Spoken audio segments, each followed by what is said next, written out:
Et pour la première fois depuis le défilé du 1er septembre, qu'il y a eu de l'année dernière, les Chinois ont démontré qu'ils avaient la puissance, la masse et la technologie, une dronisation extraordinairement avancée, des outils laser, une flotte en plein redéveloppement, une multiplication par 3 de leur arsenal nucléaire, la conquête de l'espace, la conquête du laser pour avoir leur propre... Alors c'est pas vraiment le dôme de fer ou d'or ou d'argent ou de diamant, mais c'est des outils extraordinairement puissants et une analyse faite par l'US Navy qui s'appelle « Nous sommes au mieux égalés, au pire surpassés ».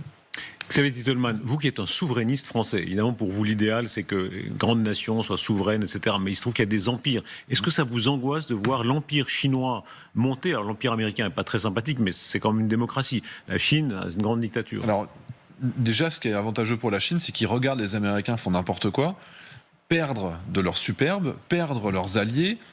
Je veux dire, la Corée du Sud, qui a encore aujourd'hui envie d'être protégée par les Américains? Qui a envie d'être dans leurs alliances?